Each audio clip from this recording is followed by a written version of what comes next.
Mummy, why is your brain so soft? Well, dear, I watch mainstream television that fills my brain up with crap. Soaps such as Recton Enders and Boring Nation Street. I also watch Mr. Attenborough and also Dr. Brian's cock, who tells me meaningless drivel that I automatically believe without question. Those brains that watch mainstream are as soft as your thoughts with mainstream propaganda. Good evening and welcome to another exciting show. Now, my guest tonight has got a bit of trouble with his computer and a bit of an embarrassing problem, his computer. And so it's just me and Fred, the spider plant. So say evening, Fred. No, not much time. That bleeding shocked me, wouldn't it, if he did said good evening back, wouldn't it? So good evening, everybody. And we hope he's trying desperately. He said he's phoned a little bit earlier and he said, what a shame my computer is not, working with StreamYard. So, but not exactly in those words. So anyway, we'll pile on, get forward. Now tonight we've got an exciting show. Well, we did have before my guest's computer went tits up, and believe it or not, my guest is a friend of John Hamer's, so maybe their computers have got together and conspired. There is a bit of a problem, bit of trouble there. Anyway, what I said last week, any of you that are on your own on Christmas Day, fear not, because I will be broadcasting on Christmas Day itself. And there'll be a mystery guest on with me, who's no longer a mystery. It's Chris the gardener. He'll be coming on for an hour or so on Christmas Day. It'll be at 8 o'clock, the same time. So, to join me then. And I'm sure it's going to be quite a good show. I hope so anyway. And let's have a quick looking chat before we start, so I can pad it out a bit whilst my guest is trying to fight hard to get on with his computer. Right. So guess who was first in tonight? There you go. It's Bob. Evening, Bob. Yes, he was first. Closely followed, he gets the brownie points, by Cat. Evening, Cat. It says nobody can beat you for time, I think that means. And this will be our guest on Christmas Day, Chris the gardener. Evening all. Now we've got Cat, and we've got Stephen Truthseeker. Hello, Stephen. How are you? And we've got Aunt Sally. So evening, Aunt Sally. Now, what we were going to talk about is the problem with why our birth count is dropping like a stone. Oh, hang on a minute, got Sue Cohen. Hello, Sue. And why the birth count is actually dropping, and why is it more difficult now to find a partner than it has ever been in history. Now that sounds a little odd, because you would have thought it'd have been the other way around with social media and things like that. And hang on, we've got Nathan. Here he is. Hiya, folks. Now this is our guest, you see. Having major technical issues, still trying. I think the mic is working. Okay, and I think we've got something here. So we're going to add him, and there he is. And oh, back loop. Hello, you're on air. This is Nathan Lucius, is that? Right, I've got a major feedback loop, and I don't know how to fix that. Right, I'll try and do something this end to your mic. Just love technology. Yes, just one moment. I'm going to automatically adjust your mic, so don't touch anything. I'm just moving it. Right, is that better now? Hello, is that better? I think I've lost him. Hello, are you still there?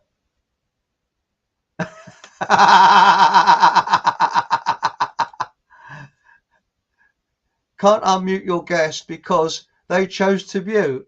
Oh, well. No, the feedback loop's just continuing. I'm going to disconnect and restart. That's why I'm going to throw this thing in a minute. Right, 2 minutes.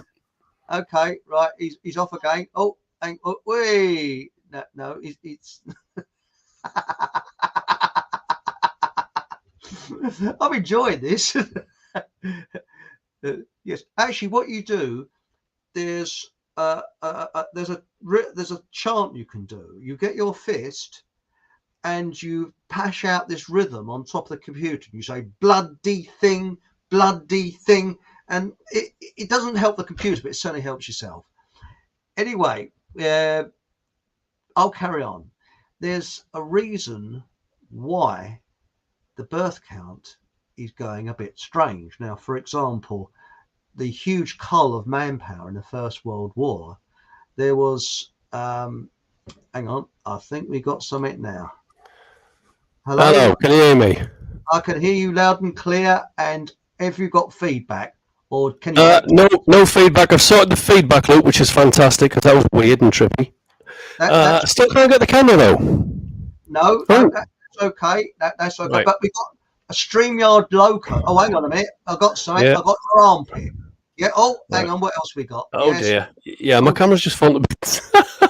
Yes. By the way, here he is. We got your armpit. It's very good. And actually, are you trying to help NASA to make it look as if you're weightless in space? Because they do. I think if I was to help NASA, mate, the world's problems would be solved because it'd disintegrate in minutes. So, welcome. Is it Nathan Lucius? Lucius, as in the Roman way of saying it. Oh, Lucius. Okay. Lucius. So Lucius. And yeah. Tonight I'm Eric Lonely Farts because I thought Eric Lonely Farts. Lonely Farts. So there we are. And I've even got me. I thought, as it's a dating sort of thing, I've got my silk scarf on with the bloody thing keeps riding up my neck, and I thought I'll have an handkerchief because you always got to have a handkerchief in your top pocket. So hang on. And this is actually a kitchen roll. So. How do you think? Do you reckon that's quite sort of rubbish? No, I don't think it works. No. Oh, anyway, you forgot the roses. Oh, I forgot the roses. I don't know what girls don't like me. Story of my life there. Right.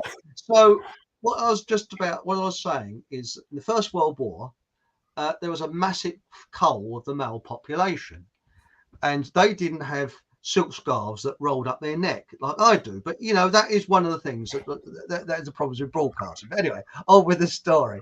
And it was said that there was a heck of a lot of not only widows, there was women that lost their boyfriends, fiancés, and whatever in the First World War, never married, and they couldn't find a partner.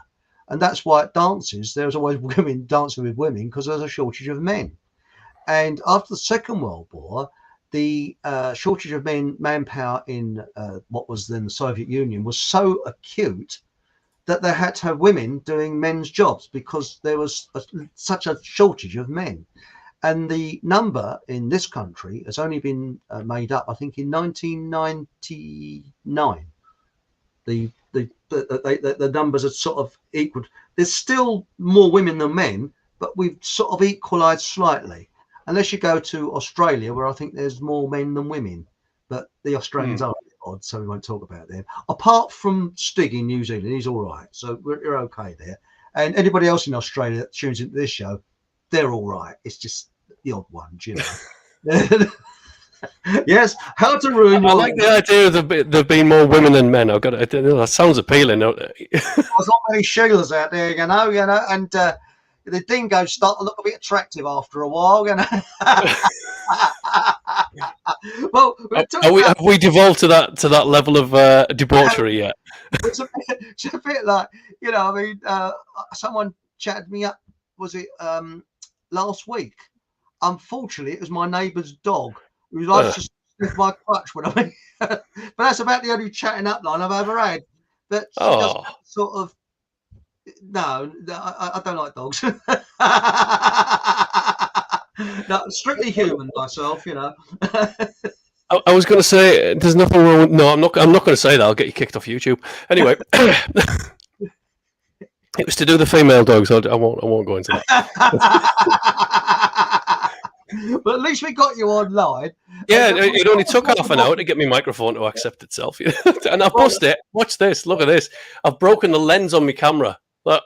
I don't even know where that comes from. So it's yeah. Well, we'll find out. Oh, what a shame. What a shame. Yeah. But I did say that John Hamer. I do. Did you take your computer to his computer, and they've actually got a conspiracy between each other? Because you know about John Hamer's computer, he can't use it on StreamYard. When he comes on, it's really? Say good evening, John Hamer. And how are you, John? Yeah, I've had the same problem. I mean, for anybody who recognises me, I've actually got a podcast with John Hamer on BitChute. And there is more coming in the future. Unfortunately, my laptop decided it didn't want to work anymore. And then my backup PC, which was an Alienware of all things, decided to blow up a couple of days after that, leaving me with this. And yeah. So, and I think John's laptop really, really needs a replacement as well, because it does struggle a bit. I mean, I think it needs, personally, from a technical point of view, it needs a technician to go in there, open the window, and kick the bloody thing out the window. Sledgehammers are good for that. Yes, and I'll tell you another computer that I hate: Apple Macs. I hate Apple Macs. I've got an iPad. Never used one. You're a very lucky man. I've got an iPad, and I can get ointment for it, and it's, well, let's put it this way: as one word I could sum it up as crap. The thing is, I've got a friend, actually. I've asked him to tune into this, so hopefully he's in the chat, and he will swear by Apple. He loves it, absolutely. That's a big difference for me. I'll swear at it. To be honest, mate, if it's got a microchip, it either doesn't like me or it doesn't work at the best of times. So I don't like any of it. But anyway, with the show, we're going off a tangent here. Now, apparently, you got dry mic syndrome.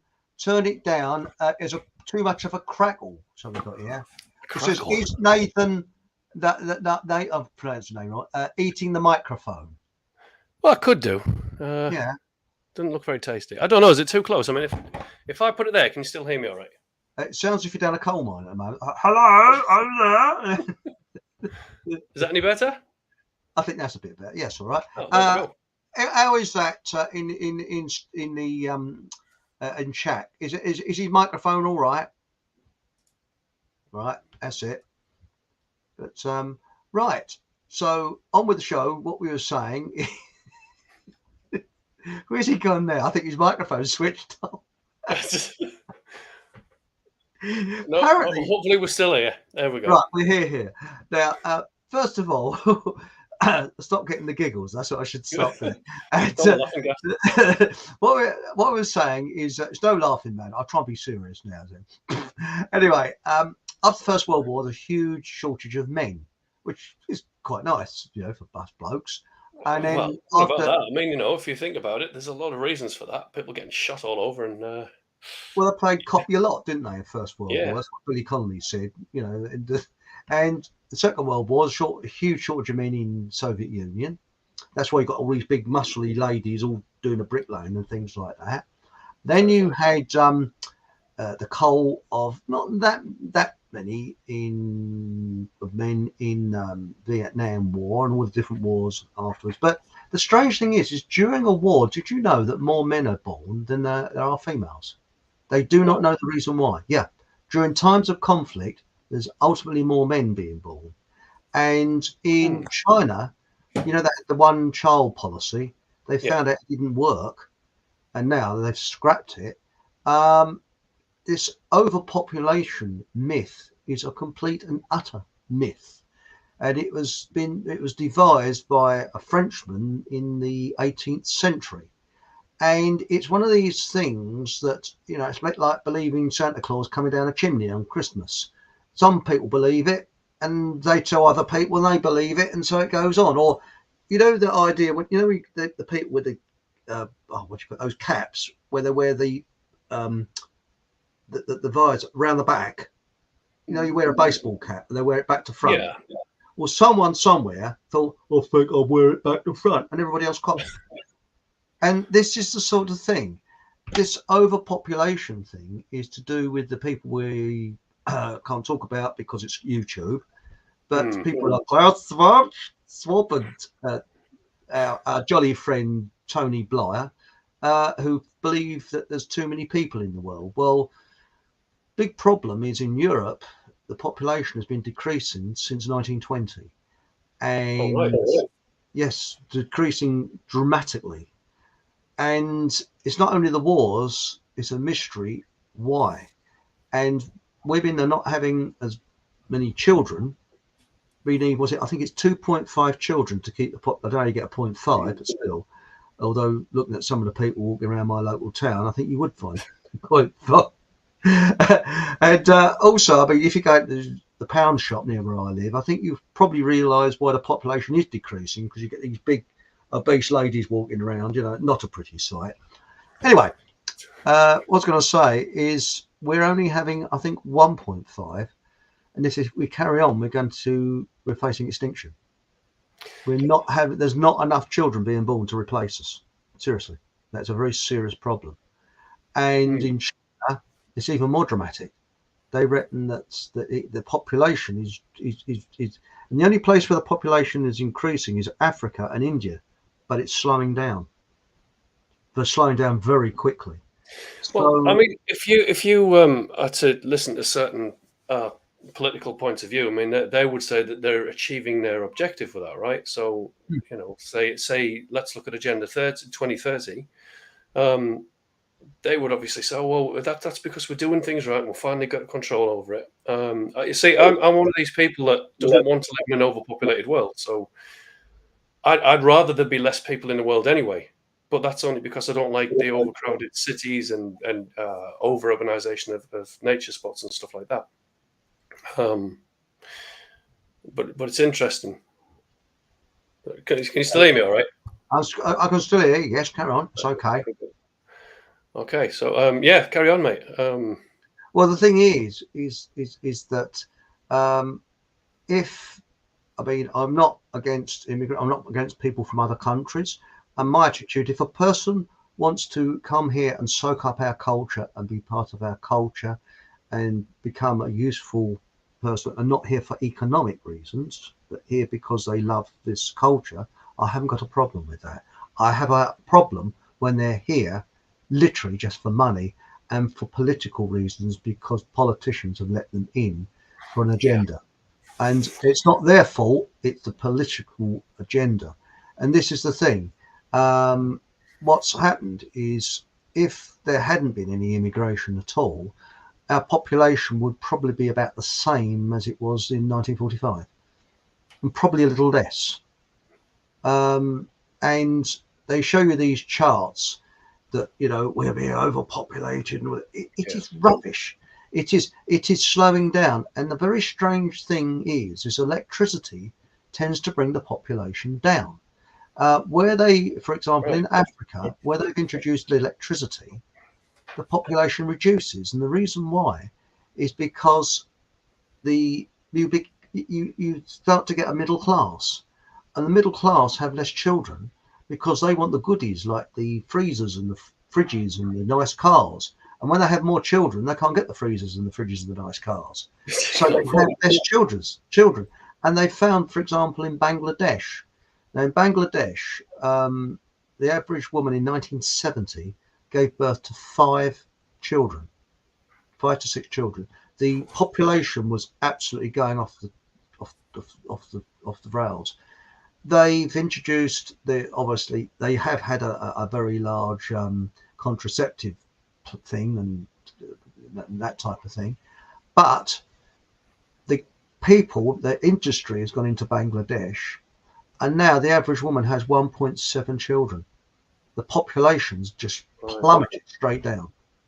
And there's parts of Italy that are deserted because there's no young people to carry on in certain remote parts of Italy. And they want people to go there. And I know that in Russia, Putin was opening areas up for farmers. I know a lot of South African farmers have gone there. because he was giving him good incentives because the population is dropping so fast. It's a very worrying thing. And these ding-dongs that are poisoning us with chemtrails and crap in the water and stuff in our food and plastics, they're demented because all they want is 10% workers and them living in the high life. And that's it. That's Agenda 2030. And that, I mean, I guess the idea is to poison us and replace us all with machines, isn't it? I mean, I like the term full spectrum dominance because it explains everything that we see going on now. They've got the skies, they've got the air, they've got the the food, the drink. They've got harmful frequencies everywhere with certain towers, which I think you know about, obviously. They've got us on YouTube, so we've got to be a bit careful here. Yeah, I know. I'm trying to watch my words and not swear as well. But I've got some good news. All right. I'm now during World War II, you had to have you had to knock out 6 planes to become an ace pilot. Right. I'm going to brag now. Day before yesterday, I got a lovely email from YouTube. They've taken another one of my videos down. It's now 10. Right. And I didn't have time before the show to show it up on the caption scanner, but it's ridiculous. It's an old one, so they haven't given me a week span. But I'm still a naughty boy until the end of December. So if I put a foot wrong, they could take my channel down.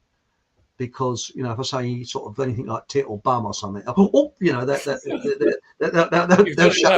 The YouTube censors are after you now, mate. They're after me now. The klaxons have gone off. Do you know what, though, Chris? I'm really, if I was a pilot, I'd be more than a bloody ace pilot, wouldn't I? Brag. You can always just go on I'm a Celebrity and recover your old audience numbers that way. Eat a few bugs, you'd be back on YouTube and no problem, That's right. Yes. I think I want to rename that. I'm an arsehole, get me out of here. So No, that sounds more accurate, to be fair. Yeah. Yes. Well, I'm a fouled arsehole politician. I want to be liked. I don't think politicians go in it to be liked. The fact that they're failing means that they're doing the job well. Yes. Well, anyway, shall we have a quick butchers in chat? And then I don't even look at the chat because it messes the screen up. So let's see what I can do. What's this? We've got some very nice people in chat. Hang on, where have I gone? It's gone. I've gone dark. Oh, and I'm back again. This happens every week. Right, we've got it says here, Stephen Truth. He's very crackly. Well, he was. He's all right now. So now. And it asks, are you eating your? Hang on. Are you eating the microphone? No, only on Sundays. And Hereditors Get Fucked said, turn it down. Well, he already has, so we're all right there. And then we've got. Interesting picture there, Chris. I can't get the camera right. Good evening, Chris, Nathan, and all in chat. That's all nice. What's this? Don't you? I was thinking it was something we said earlier. Don't you dare go there, Nathan. I can't remember what it was, isn't it? Now it says here, Granny's old magic stick. She used to bang it on anything to make it work. Hey, I actually fixed the telly back when I was 15-year-old. You know them big square TVs you used to get? Yeah. And you needed a little aerial to go on top of it. Well, I could never really get the picture right. And I remember one time I just got so angry with it, I smacked it one. Put a crack in it, and it never worked better. It worked every time, and I thought, right, okay, so the hitting things really works then, doesn't it?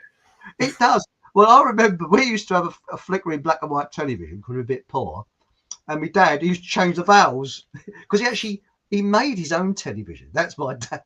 Seriously, he got an old radar set and made his own telly. This is before I was born. And then we used to have this sort of black, and you had to do sort of gymnastics with the bleeding aerial because it was one of those sort of like things from Doctor Who aerials. So I've got a good picture there. So I'll go. Ooh. So you hold it up and I'll stay like this for a little. That's all right. My sister used to like watching Top of the Pops. Hold it there. Oh, look, it's Cliff Richard. Oh, don't be sick over the television.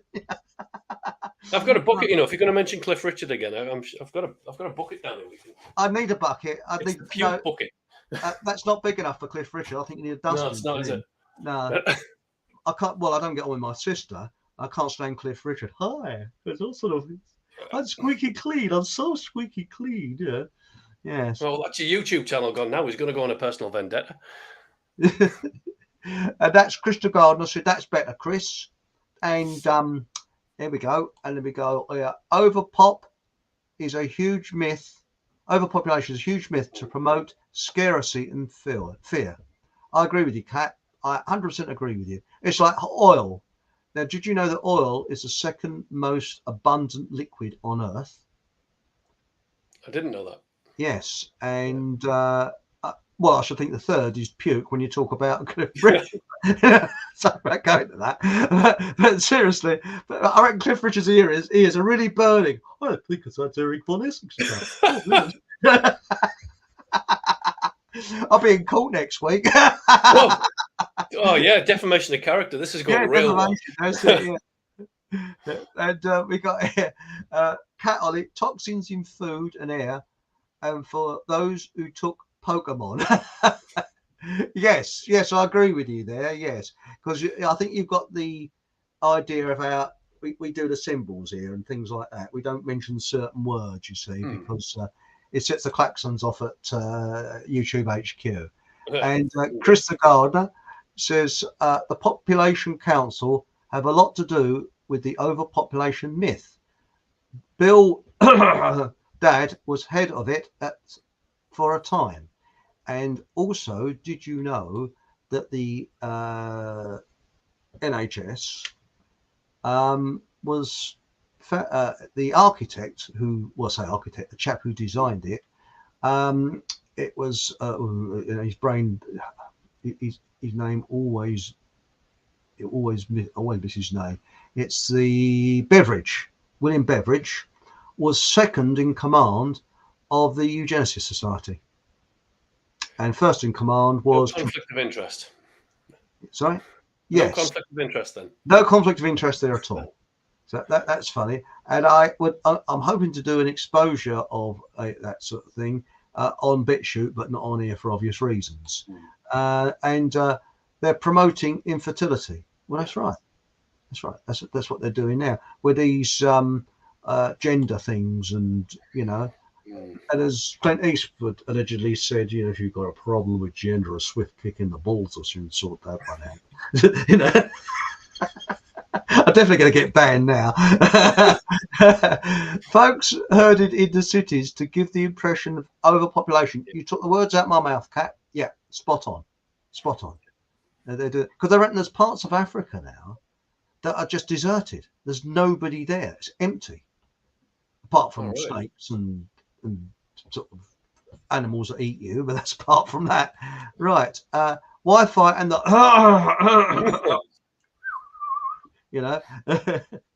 That's I couldn't possibly. I don't possibly know what he's on about there.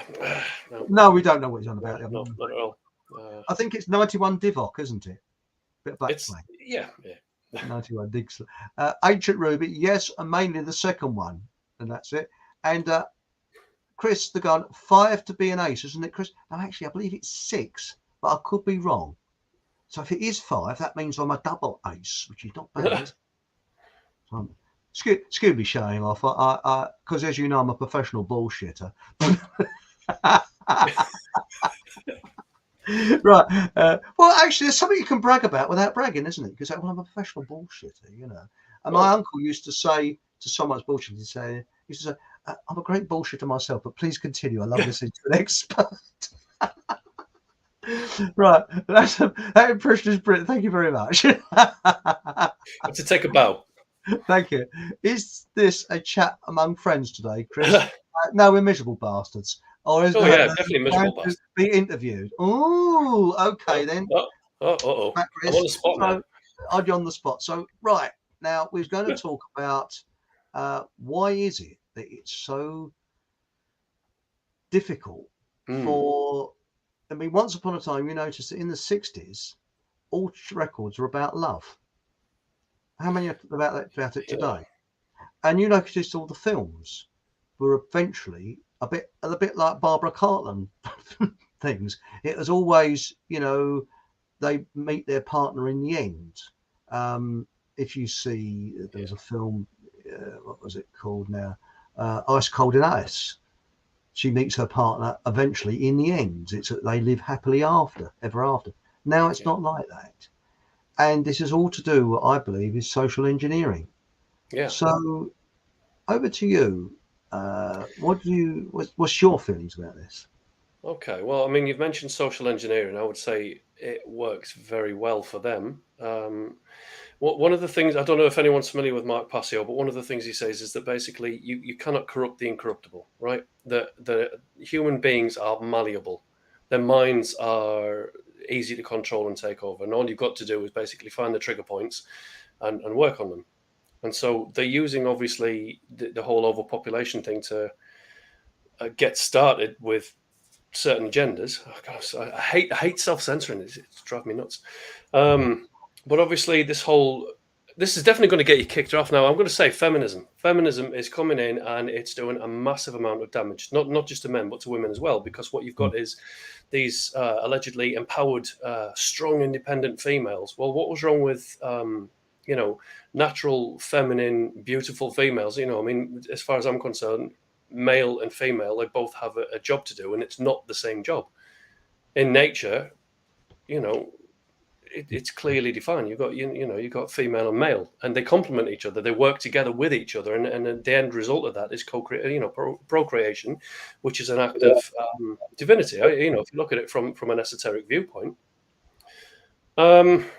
So, well, where do we begin? I mean, look at technology, the way that's interfering with it as well. One of the things that drives me mad about the whole dating scene at the minute is that everyone's using these dating apps. Now, first it started with Lonely Hearts columns. Then that went to dating agencies, which then progressed to dating websites, which was okay for a while, I guess. I mean, I've only ever used one and not for very long. But it tends to be that you don't really get anywhere on there unless you're in the top percent. You got the checklist, you're good looking, you got the height, you got the car, money, finances, charisma, status, all the rest of it. And if you don't have all of those checklists on these dating apps, nobody's interested. And so I don't know if you can use that certainly that graph I sent you earlier. I don't know, right. the comparison between male and female on dating apps. There we go. If we look at the other one, the one with the graph. Okay, I'll bring the other one up. No, is it the other one? Try go for that one. So this is what we're looking at in terms of what I would consider a massive problem with dating and marriages, etc., is that society's been engineered in such a way that the women have now got all of the options, all of the influence to, be selective, be excessively selective. Whereas now you've got what's been referred to as a male loneliness epidemic, with projected figures such as a quarter of men by the age of 30 are never going to have a girlfriend or anything like that. And this is kind of what we're looking at in dating apps. And people think, well, what's the point in going on them then? When you've got a statistic like this. Do you want me to explain what this is a little bit better? Yes, please. Yes. Right. Okay. So again, I don't use Tinder. I have no intention of ever using it, but I do know a bit about it through certain, websites, YouTube channels, etc. So what apparently happens is that you create your profile, you go online, and if anybody you like the look of, you swipe in one direction, and if you don't like them, you swipe in the other direction. So men generally would like 53% of women that are on the app, whereas the women would only tend to go for the top 5% of men. The graph that's on the screen at the minute, this is an actual graph based on statistics from Tinder, if I'm correct. These are actual statistics, as far as I'm aware. Wow. Which is not looking good. Now, personally, I still don't see the problem with going down to your local pub, doing it old style. because all this is doing is making men feel very bad about themselves and making women feel superior, which is never going to work. Yeah, but also, have you noticed? I've noticed this a lot, and I noticed it in about 20 years ago. There's more men now dating Oriental ladies. Yeah. Loads. Yeah. But the big trouble with that is she dating a British passport or is she dating the man? Because I know of several situations where men have gone overseas to find an Oriental lady, and I'm sure there's some very genuine and nice ones and polite ones, and they come over and as soon as they get here, they're off. They've got their British passport, they're off. And that is a big problem. And also a lot of them marry the man for money, not for the man. Yeah. And this is the big problem. I mean, there's a show I used to hate. Well, I don't like using the word hate. I couldn't stand. All right, it was done for fun. That was Blind Date, because it was so false. It was so unbelievably contrived. And unfortunately, people are actually like that. They got a very high opinion of themselves, you know, and I agree there. You think a person writes a profile down, you know, a lady, she say, I'm slim, attractive, petite, and then a person goes to see that lady and she makes the Michelin man look slim. I mean, obese, ugly. Yeah. And this is the thing. The opinion of ourselves is often different, or the way we think we project ourselves into the world and the world is often different to the way we are. But I mean, I've come to the point where I feel much better now. I've given up all hope. I actually feel quite relaxed. Yeah, I'm with you on that one. I've given up all hope, so I'm quite happy now. But no, seriously, it's very difficult. I've often said any twit can go down the road and find someone, but finding the right person takes a little bit more effort. And you can also pick up what I call fool's gold, and that is someone who's so good at acting, they project a very, very, very false image, and that can really screw you up because they turn out to be a completely different person. That's the trouble. Unlike other mammals, right, we can put out a false projection, and it's a bit like Omar Sharif said that women, he was actually very lonely. He couldn't find the right woman in life. Very handsome man, an actor. He said the big problem is women come to him and they think he is the image that he's portraying on the screen, when in fact he was nothing like that. He said, I have carpet slippers. I'm the most boring person you could ever wish to meet. He actually admitted it. He said the only thing he plays, I think, is is it poker or something? Not poker, some card game. But he said apart from that, I mean, he's dead now, but he said he's very boring.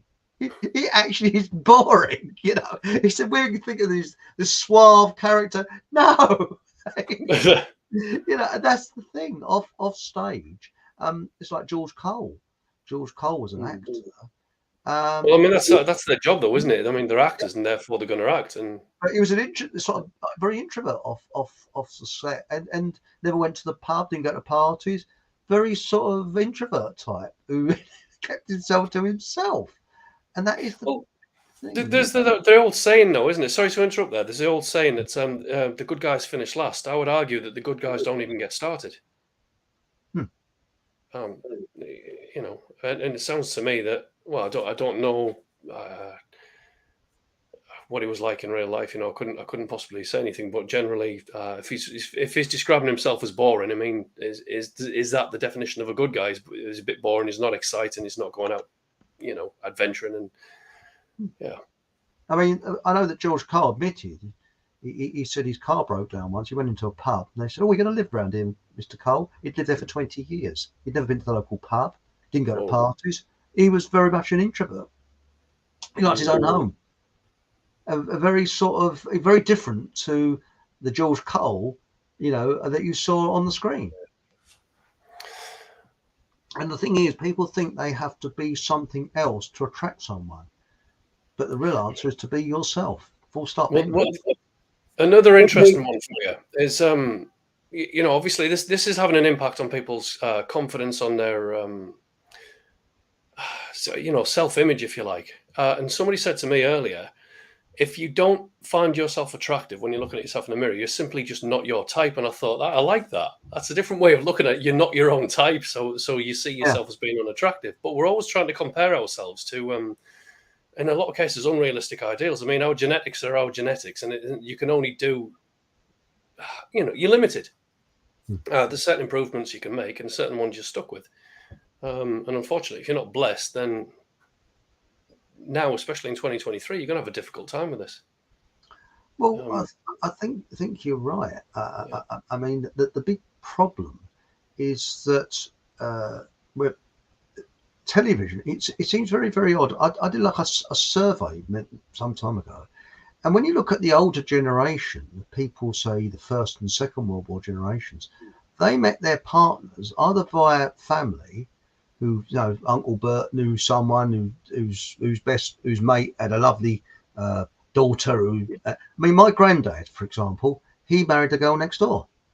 She lived actually, I say next door, she was round the corner to where he lived, and he was so shy, because shyness runs in my family. I actually suffer from chronic shyness, even though I try to hide it, and that's why shy people are generally talkative, to hide the shyness. And that's why you've got to be careful of the very quiet people. But my granddad, he used to walk past, make any excuse to walk past her door, and she virtually had to ask him out because he was so shy. And she and he sort of, it wasn't done in those days. And this is talking about the Edwardian times.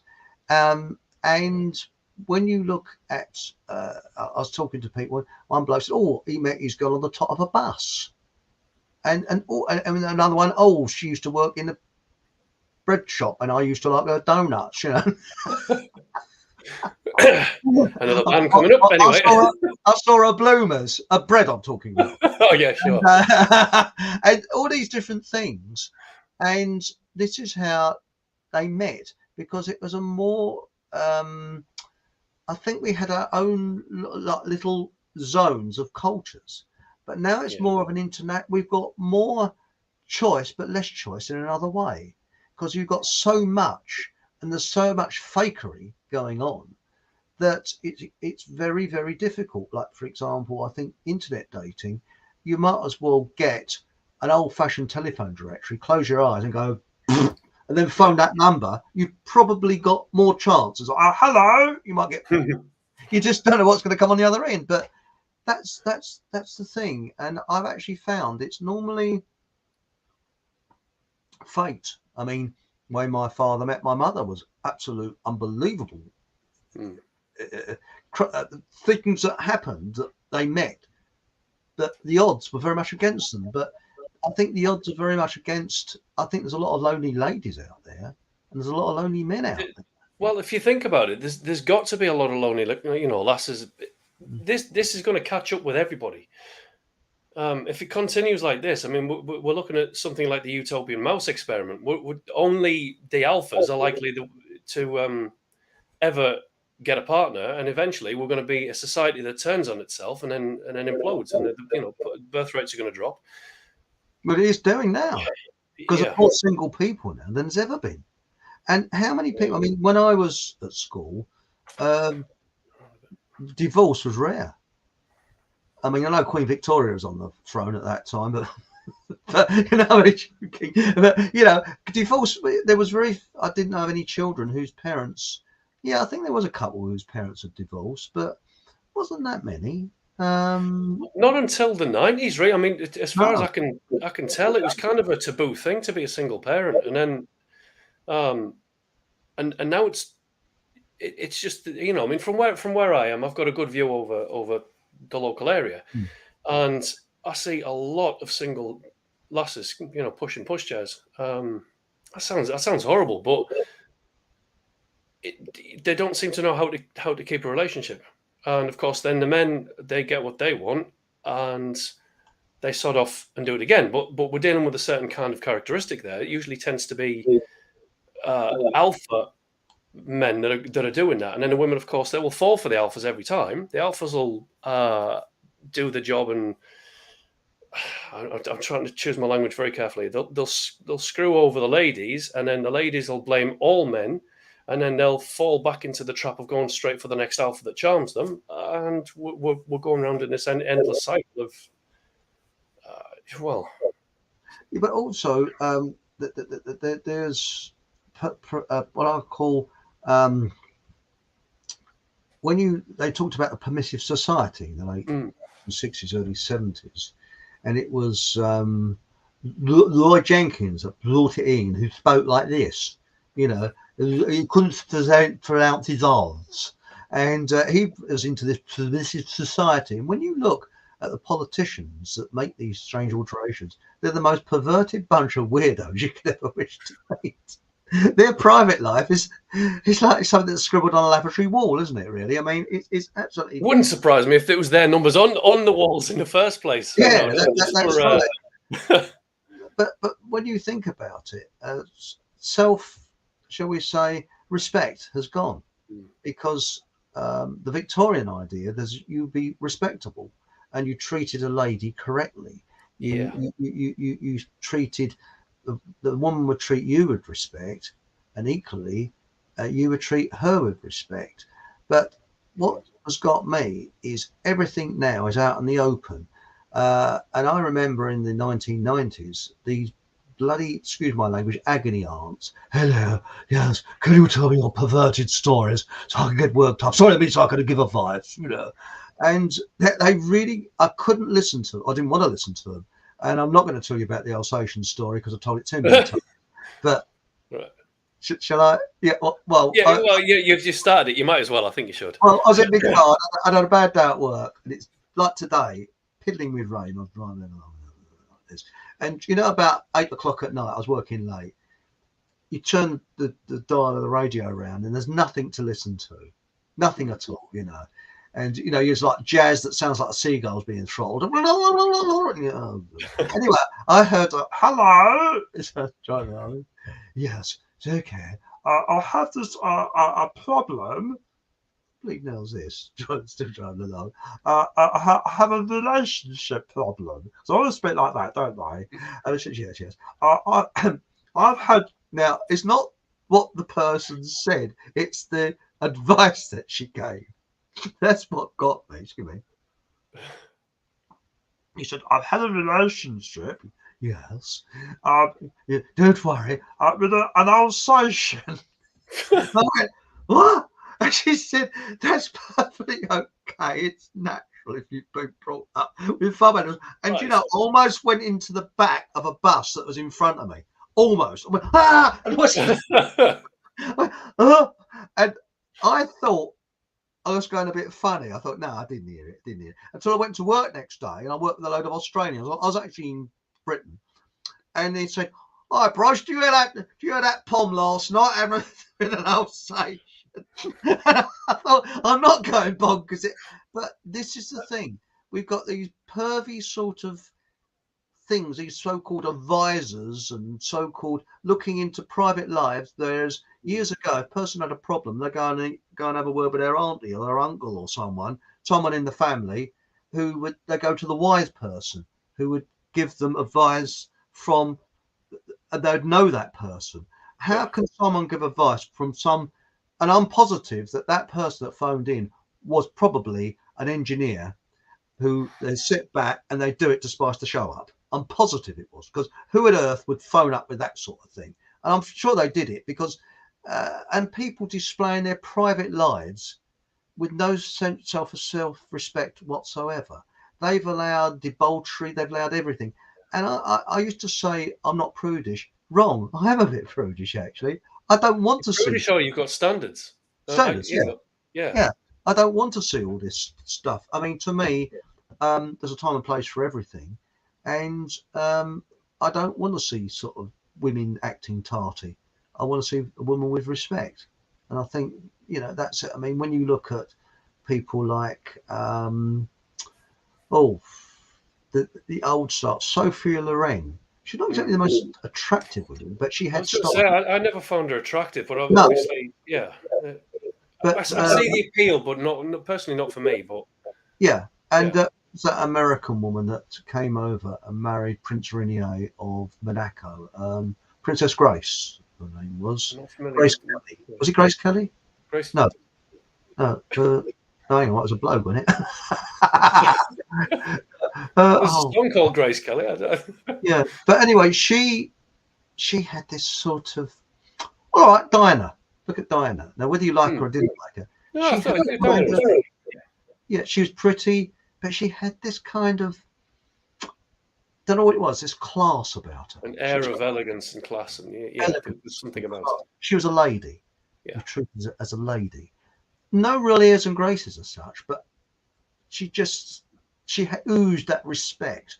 And when you look at, I mean, Hollywood, yes, it was there's a casting couch and things like that, but they had a certain sort of code of conduct, which I don't know, the Victorians were too over the top with their prudishness. And it's like an arrow that goes one way and it goes completely the other way. And that is the big problem that I think there is. And there's too much selfishness now. I want all the time. See, I would refer to that as the meme society. So obviously we've got a lot of internet memes, right? So if you shorten it, it's me. It's all about me. So it's creating a narcissistic society. It is. But anyway, shall we have a quick look in chat again? Yeah. Go on a little bit. I'm dying to see the response to this.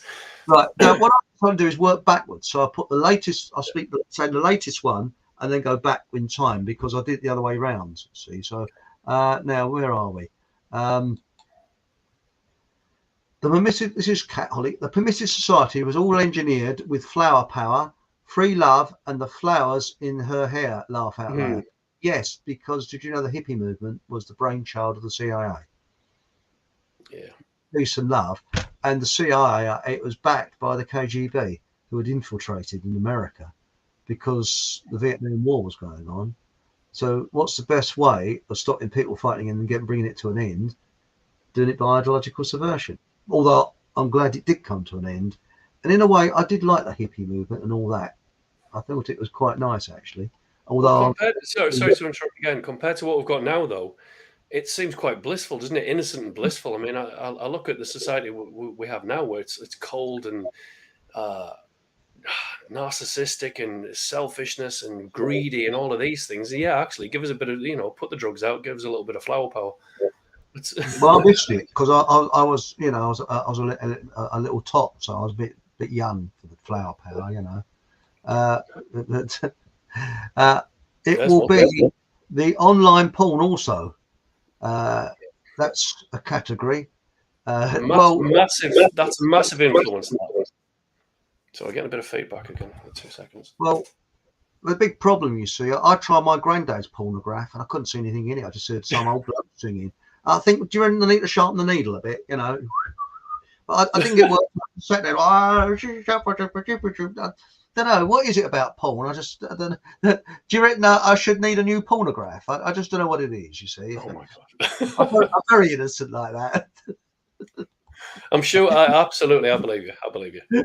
Actually, can we go back to that a sec, to the pornographic one? Okay, here we go.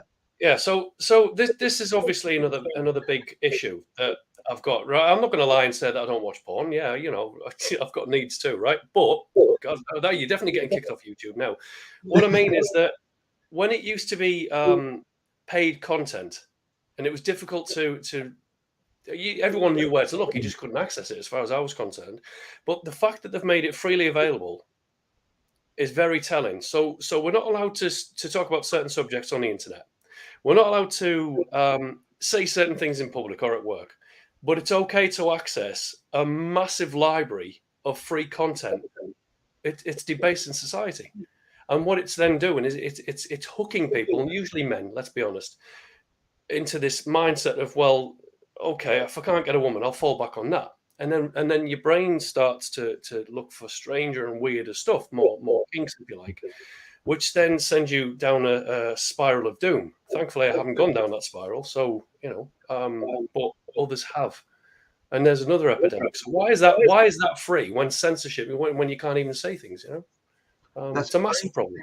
And also, did you know that I've got to be careful what I say now. The Yeah. people, the country we're not allowed to criticise, pump porn into the country that they are now wiping off the face of the earth, 24/7. Distraction tactic. Yes, and it's actually doing something to the minds of the men in the other country that they're trying to wipe out. Yeah. Yeah. And that's true. That is. I think I got around the sensors that way. But Well, right. actually, I'll try and add to that.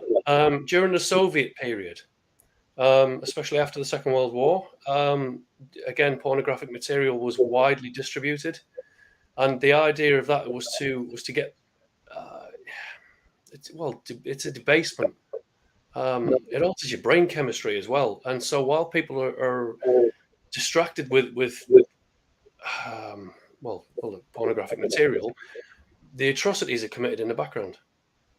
It lowers people's expectations. It lowers their consciousness to a lower level. It dulls us down. It makes us not subhuman, but not far off in a lot of cases. More of the animal type of thing. I mean, yeah. So I suppose if you're looking at it spiritually or esoterically, right? So you're bringing it down to the base chakras. You know, you bring it down to the bottom three chakras, which is animal nature, which is fair enough. We're animals, right? But not to that extent.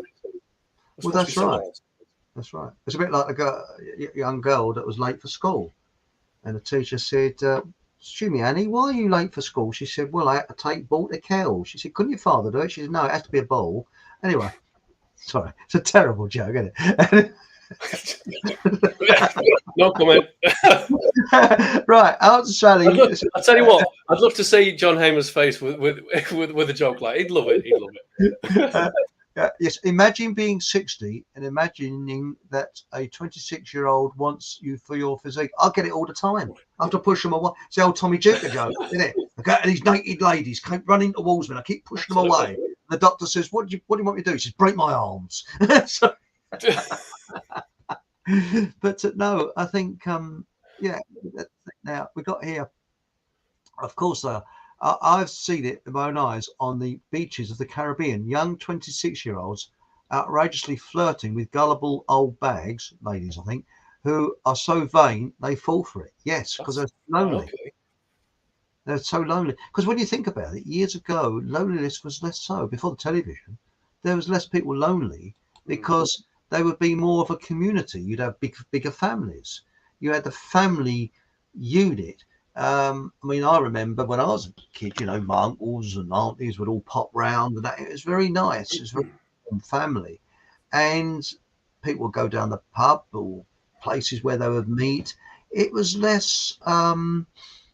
But now you think about it, you walk down the road. Nobody, where I live, especially. Strangely enough, if you walk more into the countryside, you find someone that might say good morning to you. But when you walk more towards the town, people just walk straight past you. That's how it works. It's very cold. But I am down south, and we are cold bastards down here.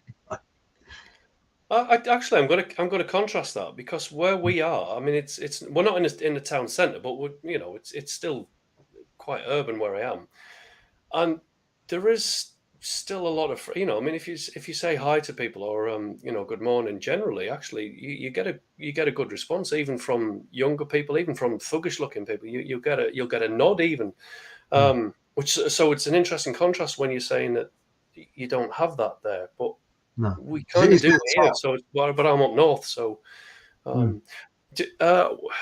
were we saying just before that about the community? Yeah, actually, I've got something to say here, if it's all right. When I was a child, I used to go to my father's for the weekend, and my stepbrother, he was more like my brother than my brothers were, because he was always there, because he lived in with my father, and obviously. Anyway, so what we'd do is every Saturday we'd get the whole family around, and funnily enough, we'd watch Blind Date. What you just said there reminds me of this. But I always used to look up to my brother-in-law, stepbrother. I always get confused with this. Anyway, he was young, and he'd go out. He'd do his Friday nights. He'd find the girl. He'd bring them back, and he'd make them it was part of the family. Everyone knew everyone, and it was good to have that community. But in amongst that is an old style way of dating. And I know what I'm trying to say. It's not coming out very well. I always used to look up to him as the ideal, because he took care of himself. He was he'd go out and get he'd do his job, come back, part of the family, go out to the pub, meet a lass, bring her back, treat her well. It's what am I trying to say? The community's gone, what the family's gone, but then that's part of the agenda, is to destroy the family unit. That's right. I mean, I'll give you an example.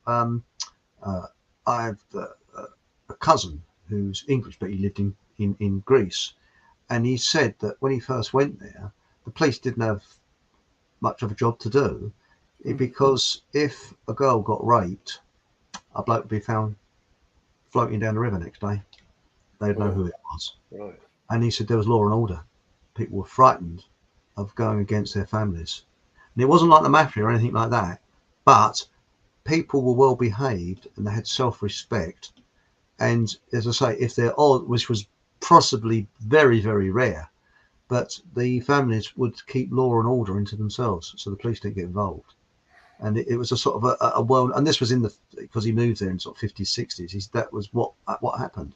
And I know it happened in other parts of Europe as well. And someone said that in Scotland it used to be like that. Whereas if somebody did something like they were bad to a woman or anything like that, the fellas would go along and beat them up and make sure they didn't do it again. I'm not saying it's right, I'm not saying it's wrong, but there was that kind of, you were frightened. I mean, when I was a kid, I was frightened. It used to be, I'll tell your mummy if you do that. Yeah. Don't you say that, and things like that. It was, But there's an interesting one here from Kat Holly. She says, thing is, when you see most couples out together for dinner or whatever, they both sit there on their phones all night, not speaking to each other. Might as well stay at home, laugh out loud. Yeah, it's true. Yeah, that is true. But we are living. Sorry, again, look, these are very good points that they're bringing up, and again, it's prevalent. It's everywhere. I mean, we are living in a zombie society. I mean, what's the point in going out at all if all you're going to do is sit there, stuff something down your throat, and then you leave straight away, and you just sat there. I can't do that. If I go out somewhere, the phone it's there in case I need it for a taxi or whatever, right? But I don't use it. I don't sit on it unless I actually need it for something there and then, which is very, very rare. But when you're looking around, especially all the, I mean, some of the couples that you see, they should be in bloody bliss mode, and they just sat there on the phones. I'm thinking, what are you doing? Why? Mobile phones have destroyed society. Well, they have because when I go out, I switch my phone off. It's on me, but it's off. So I contact people; they can't contact me. Because there's certain area I switch my phone off at night as well. Yeah. And I go to bed and I won't switch it off on in the morning. So I mean, I don't want people contacting me at 1 o'clock. Well, who the hell he's going to? It's a burglar. So it's, hello, I'll just break into your house. But now we got here. Aunt Sally said, young African and foreign men are also looking to marry old white women for some reason. And Dan MC said to get a passport, maybe. And I think that's the truth. Yes. And or if you want to be even more sinister than that, is this part of the overall agenda, which is to, let's say, dilute certain gene pools? Yes. Are they sent in specifically to do that? Because that'll destabilize communities and society just as much as the other methods. Well, it's a bit like, I mean, these was going back to these people that marry ladies from overseas. I think it would work if the chap has lived in that culture for some time and has a leg in each culture, so understands. But to just go over there, it's unfair on the lady because their culture is very different to our culture. No, not being rude, not being racial or anything like that, but there is lots of big differences. And I think that, it's a cultural shock.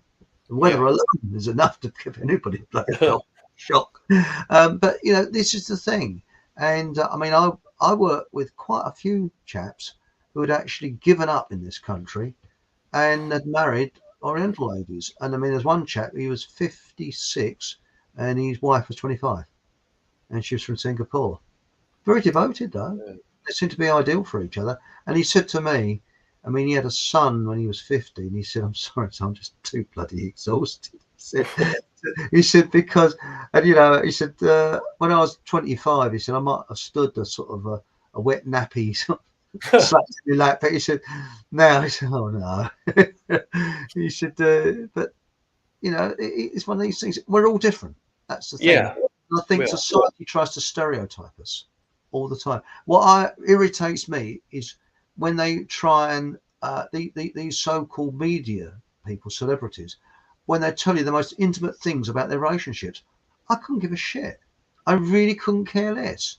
So what if someone's having an affair with some geezer around the corner or whatever? And So that got to do with us, hasn't it? I mean, why do I need to know that? I know them. I've never met them.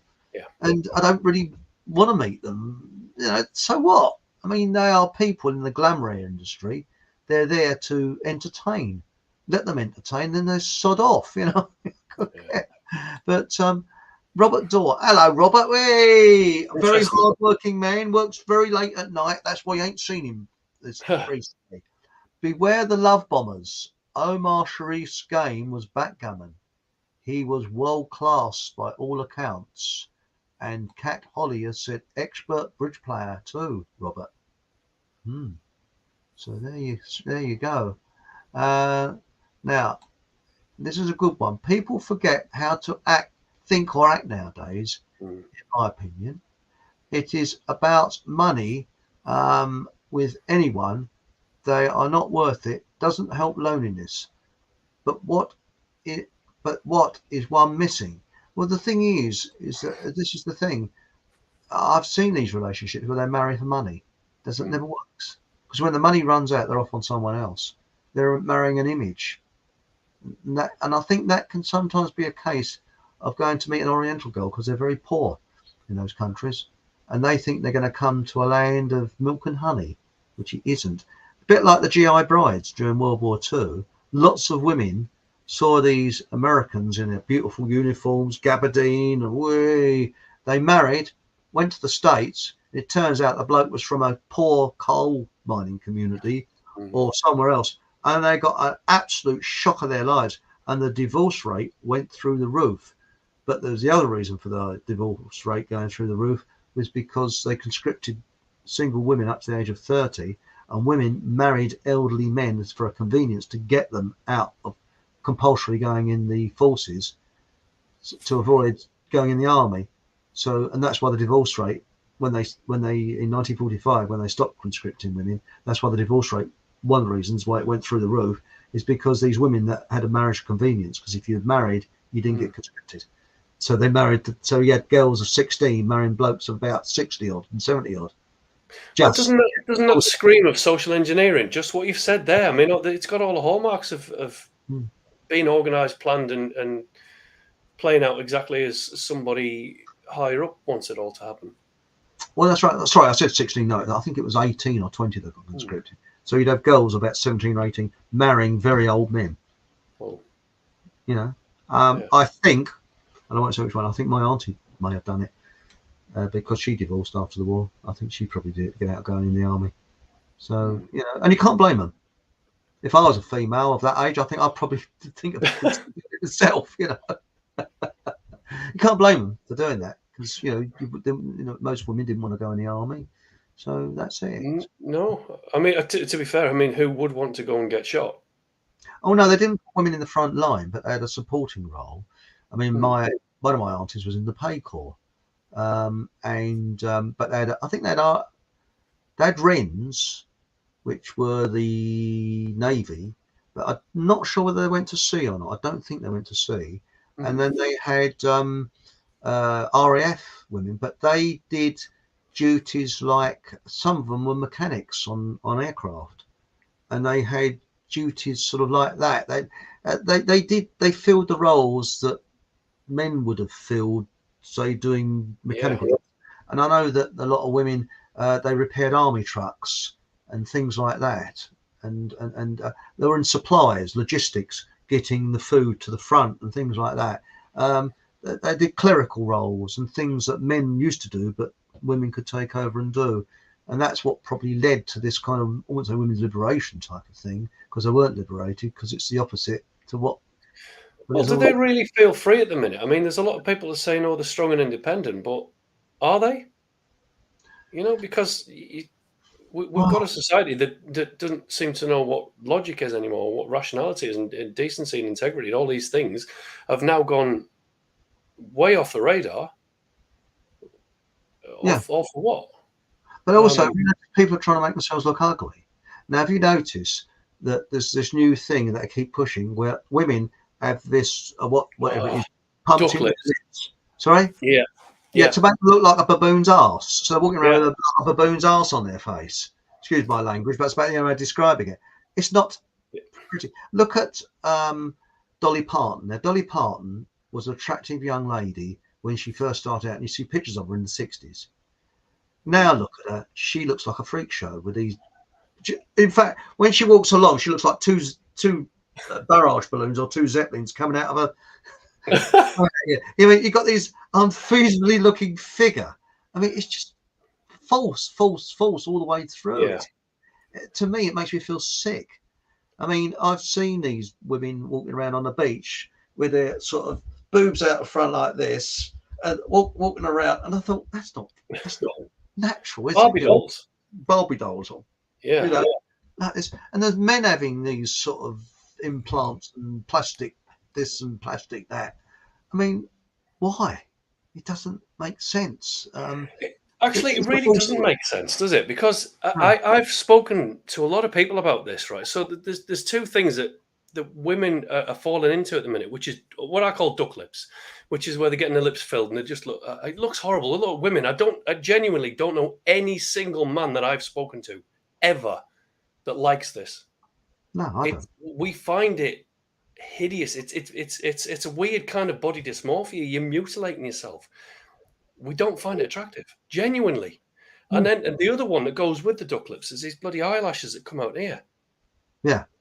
Who has told them this is attractive? Where's it come from? Because I've got a friend who's an anthropologist. She seems to think it's sexual in its subconsciously that. I don't want to say this because it could get a bit personal, but basically bigger lips, bigger lips downstairs, therefore fertility pointers, but it just doesn't work. It doesn't. I don't like it at all. That's what lipstick's about, isn't it? Because it's something to do with sex. Shall we say cunning stunts? That one. Yes. Yes. I think the polite way of putting it is, yes. Algorithm dodger. I like this. This is great. Yeah. You say, well, it's polite, isn't it? Look, there's a cunning stunt. Nothing rude, is it? Is any rude? No, absolutely not. It's a perfectly dignified response. But this is, I mean, I'm going to upset a lot of people. Okay. Oh, I'm expert at doing that. Go on. Right. Ready? Now you watch the amount of people view go. I do not understand piercings and tattoos on the face. And I saw a beautiful girl the other day with like roses sort of going around. I'm thinking, on the face, what's going on? And down sort of round, and I was thinking, ugh. But again, it's another form of. I mean, look, to be fair, I don't mind tattoos on women. In fact, in certain areas of the body, it's quite attractive. I don't like it overdone, but if it's subtle and it's elegant, okay, it's quite nice on a woman. But again, it's another form of mutilation, and so people tend to mutilate themselves when they've got psychological issues. So it's not a healthy thing to do. I'm not saying tattoos is unhealthy or piercings, but there's a lot of it. But what about metal bogies? Why have a metal bogey there? I mean, to me, that's a bogey. you like. I was actually sitting in a cafe once as this girl with a metal bogey, and it was irritating me. I had to turn around and go. I had to get off my seat and turn and look facing the wall because I just couldn't stand looking at this woman's metal bogey going. She's talking. I mean, why? It's not attractive. Or Bulls have a ring round their nose. Yeah. Okay. Why do they want to look like a bull when they're? I just don't get it. I'd be Because so afraid someone snagged it. And, you could do a lot of damage. I don't know anyone that it's what done that about when to. you've got a cold? Does the snot sort of run down and drip off? Is that the reason for it? I just wonder. I mean, has it got a practical purpose so that you don't have to keep using your handkerchief? You just got a snot. I've got a snot run. You just Beautiful image there. Thank you for that, Chris. Yeah.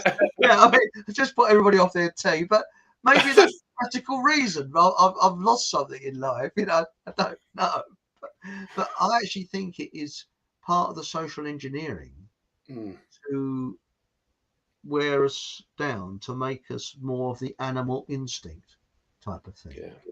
I think Lowering us into base consciousness, isn't it? Yes.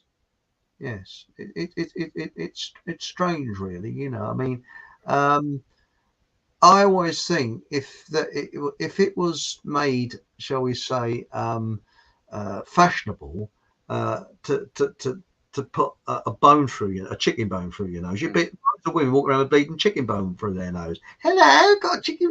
I mean, what summed it up? Did you ever see that film Morons from Outer Space? Oh no, but it sounds like my kind of film. Oh, it's a brilliant film. One of my favourite films, and it was about some morons that came from a planet that was identical to Earth, and Jimmy Nail was in it, and it was a bit of a takeoff of Close Encounters, but a comedic way doing it, and they're from the planet Plop, which is opposite side of the sun, you see, and they speak English, and it's classic. I was off the seat with laughter, and there's a scene in it where it's this dopey blonde sort of girl. They put her in this car to take her to some security place, and she's putting lipstick on, and suddenly the car goes over a bump, and she goes boom, and gets up her face, you see, and all the women that thereafter that met this girl got this lipstick and went like this up their face again, as if they're part of the alien. They support the aliens, and that's really what it's about. Not illegal aliens, though. Not illegal aliens, but it is bloody funny because you see all these scientists trying to make sense. They're just thick as shit. It's reminded me there. It's been a while, so I might have the film wrong. Earth Girls Are Fun. That's that's something to do with aliens. I think Jim Carrey was in it, and that was if I remember correctly, it was something to do with that. Similar. But I think that this is the thing. It's following a kind of follow the leader type of thing. People can't think for themselves. For example, I like old 1940s films because there was a bit of class in them, and they were generally very well. All right, there's a lot of crappy old films from that time, B-movies as they call them, but there was really good ones. I mean, one of my favourite ones is The Third Man, which I think was very well done. But you notice that within them, the women tried to make themselves look attractive. The men made themselves look men. I mean, when you look at John Wayne films, John Wayne, even though he was bullied by his wife and his name was Marion, yes, he was actually bullied by his wife. He was John Wayne. He's a big guy. Yeah. Clint Eastwood. I mean, when I was at school, who was that bloke? Steve McQueen. Yeah, Steve McQueen. I know that one. Yay! Steve McQueen was very, very cool. I mean, any situation, it's Steve McQueen. Hi. When you see the film Bullet, there he is. I've always wanted to drive one of those Ford Mustangs, and apparently they're shit because the V8 engines and all that skidding wheels and things like that, they're built to sit on the American freeways and do about sort of 60 to 50. They're not that fast apparently, but the film with all these sound effects and all that, it's the image, yes. But I've often said, where has Cull gone? Cull is nowhere to be seen now, nowhere. When I was, another thing when I was a kid, only the very, very, very rich kids could afford a push bike. Their parents could afford a proper bike, racing bike. And you dress cool. And I mean, I got a racing bike now, and you got to dress a bit cool. Nothing's cool. You go into a shop now to buy a bike, and they're all straight handlebars. They haven't got drop handlebars. Cars, you look at them, they're not cool. They're crap. They're sort of. I mean, there's nothing. No I mean, character. See, no I don't. I mean, I wouldn't say that they're not. I don't mind cars these days. You know, I mean, I think they actually look better these days than they used to. 20 years, 30 years ago. But it's a thing of it's lost its character, hasn't it? It's lost its uniqueness and its feel and everything that comes with it. Kind of. I mean, for example, I've got a classic car, Toyota Carina 1987, with the sort of at the back, and and sadly, keep it between yourself. Don't tell anybody. It's a bit embarrassing. This. It might get out. It might. I've got a smart car as well. Oh dear.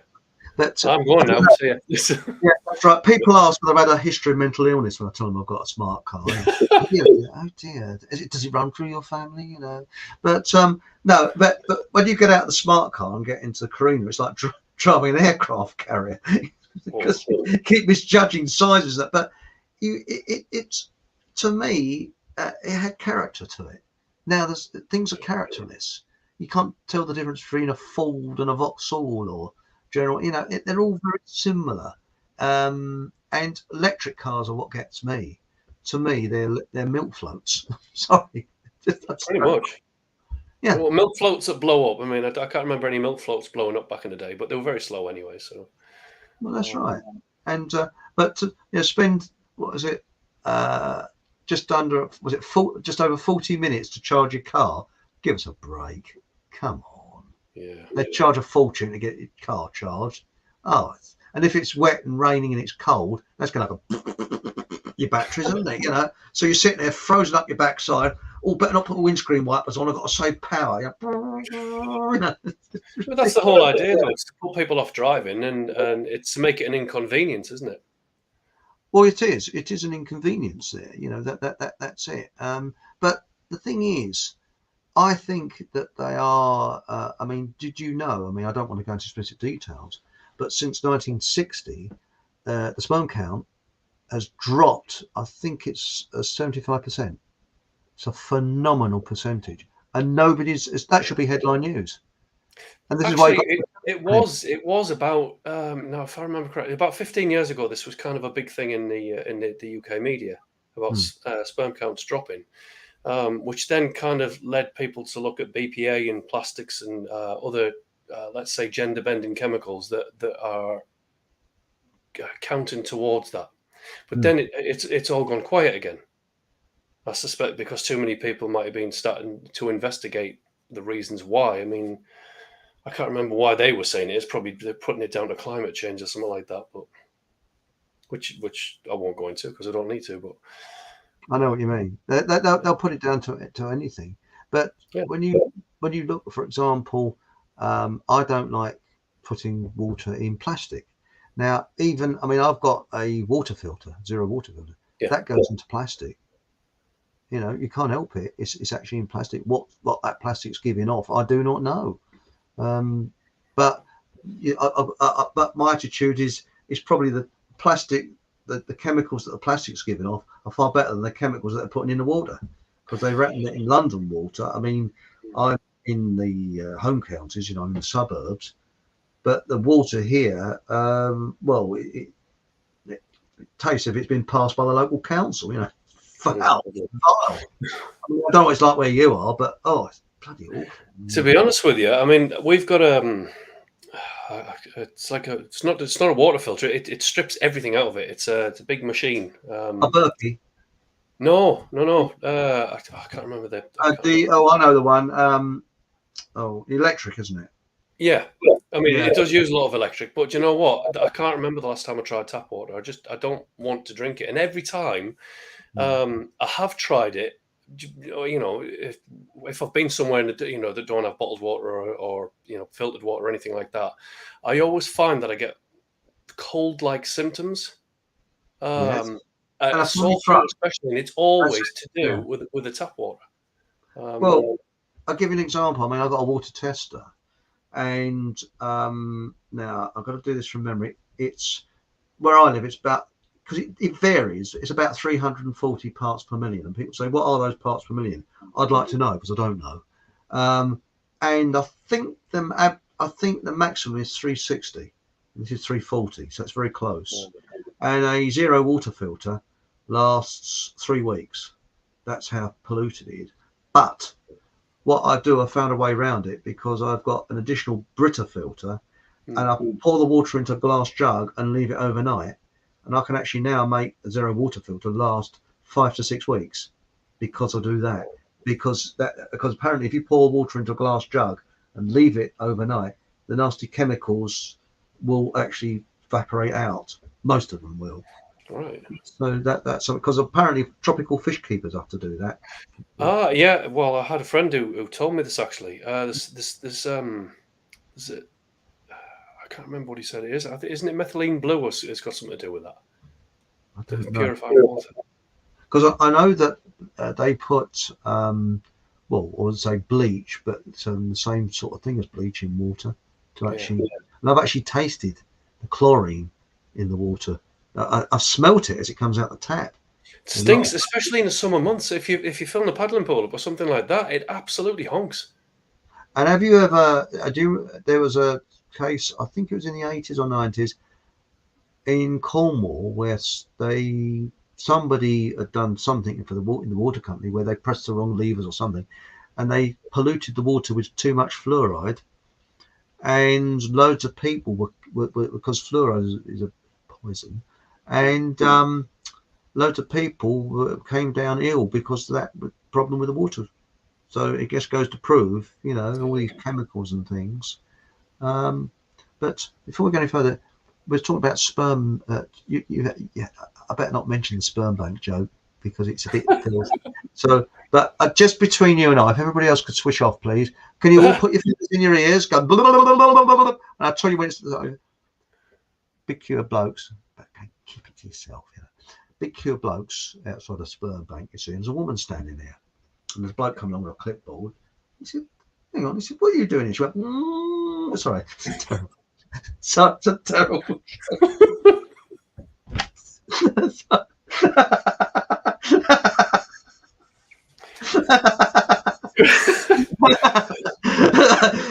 I laugh. I've got nothing for that. You're almost making it be for YouTube. Let's be honest. But no, I think my boat jokes are getting more disgusting as the night goes on. But no, seriously, the whole world debauched, isn't it? Really, we're just adding to the show. Well, when you think about it, though, it is very difficult to find the right one, the right person, and I think it's probably more difficult. Being a male, I'll say, is more difficult for men, but in many ways, I think it's more difficult for women. Why would you say that? That's a curious one. Men go for. I mean, women rely on their looks more, and Absolutely. men rely on their sort of prestige, I suppose. I don't know. And once a woman gets, I mean, there are some women, elderly women, who look absolutely gorgeous. I mean, I'll give you an example. Sally Geeson, who used to be in Bless His House, she's in her 70s now, and she looks virtually the same as when she was in Bless His House in the 70s and 80s. Virtually the same. Right. There's hardly a wrinkle on her. And you think, wow. She's still got a good figure. She still looks attractive. But a lot of women go downhill very, very quickly if they've had a heartbreak, they've lost their partner or something else like that. So I think in many ways, because I've heard women speak and they say, oh, the men always go for the dolly birds. Yeah. This is what's referred to as the wall, isn't it? Where it's said that as men, grow old gracefully, like a vintage wine, for example, right? But then women, they blossom quicker, but they then also age quicker as well. And so once they've gone past a certain age, they've lost their looks, and so therefore they're out of the game, really, unless like you say, they've aged well. I know a 65-year-old, very attractive, and when I was told how old she was, I was taken. I was like, no, you're joking. Hmm. 65-year-old now, I would have put her in late 40s.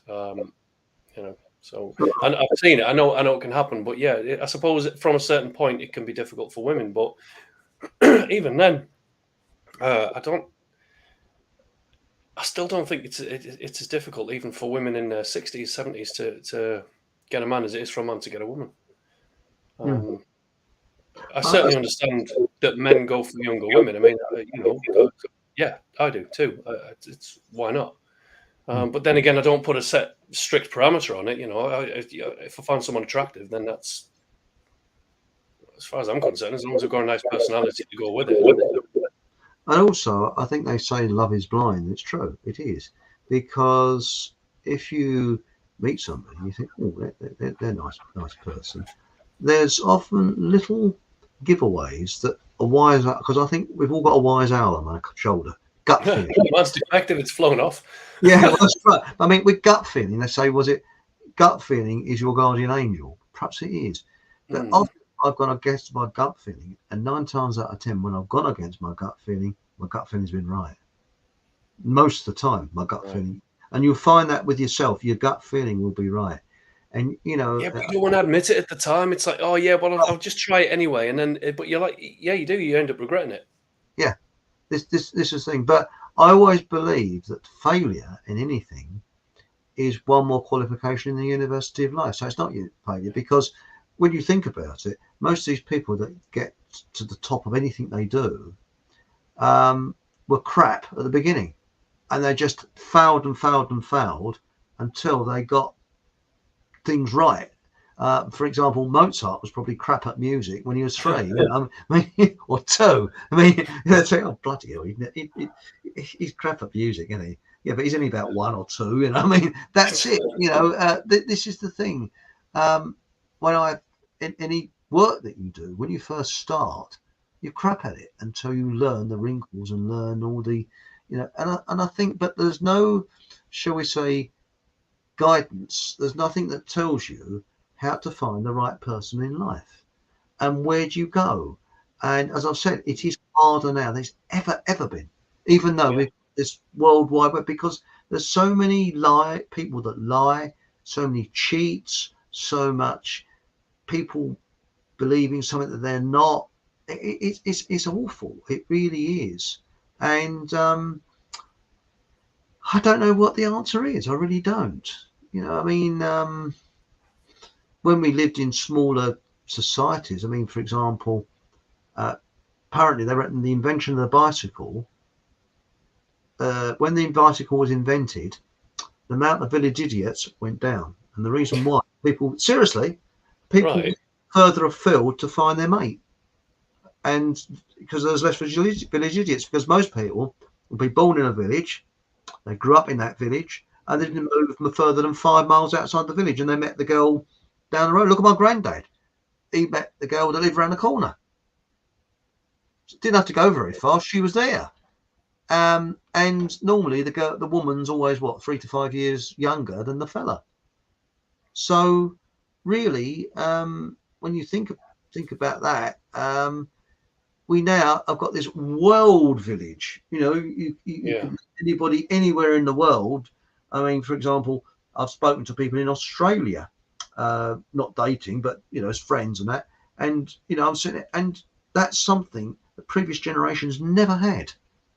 You think until the advent of the internet, the only dating you had was that they had this, what was it, a thing where people went for meals and they had to change tables.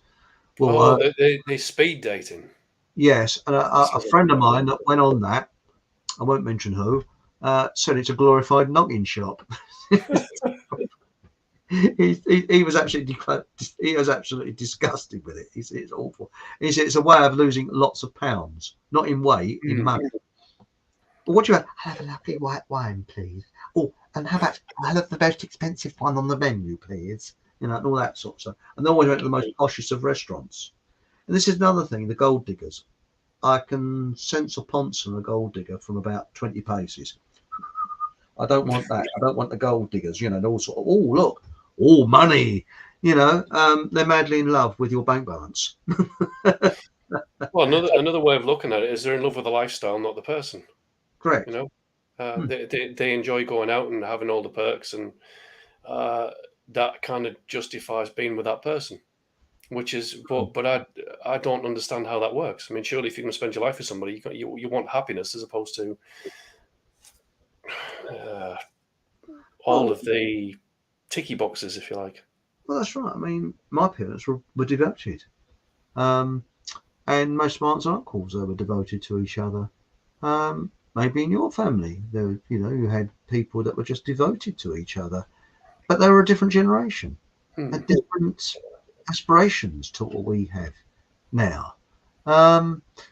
It's a very sad world, and I think it's to do with the social engineers. I really do. I absolutely think it is. I mean, for people who are familiar with the whole red pill manosphere thing, if you go digging into that, you get accused of being woman haters and all this. It's not about that.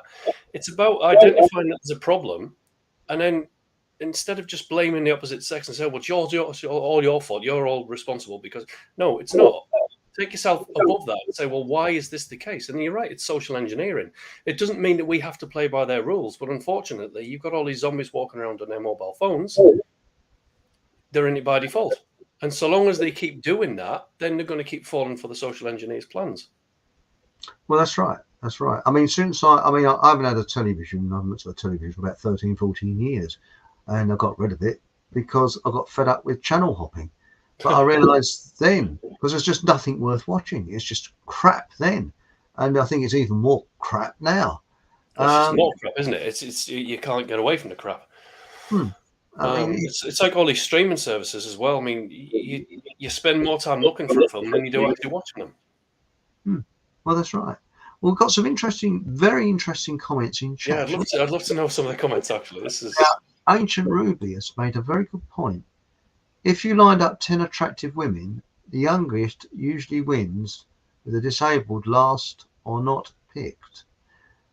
My attitude is attractiveness comes through with our aura, and what I mean today is this sort of aura that people have around them, and also personality, because you can have a very plain girl who's got an incredible personality, a warm personality.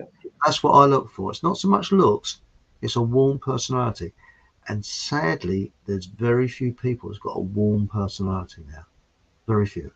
I've noticed that. I think that, someone that if you're a bit down, oh, come on, you're going to be all right. Shows a little bit of love there. Come on, And it's sad. It really is. And it goes the other way as well. If you're, if your girlfriend's a bit down, you sort of have compassion and feeling for it. But now, I've heard people, somebody saying once, what was it now? I think I was on a train and there was a couple of girls speaking. She said, yeah, my boyfriend was ill most of the time, so I left him and went to someone else. A bit like a can of beans, I got a can of beans and it was a bit dented, the can, so I had that. I got another can of beans, that's the thing. Now it's just, where are we now? But I think that's a very interesting point you said there, Ancient Ruby. I think it was Ancient Ruby said that, yes. Now it says here, not always the case. Some people are born with natural ability. Yes. And now we got here, 100% love it. Wish I had more time to spend alone. Oh, well, that's an interesting. In terms of what? Yes, that is interesting, Sean. That really is. That's an interesting one. Thank you for that. That is a very interesting point you made there.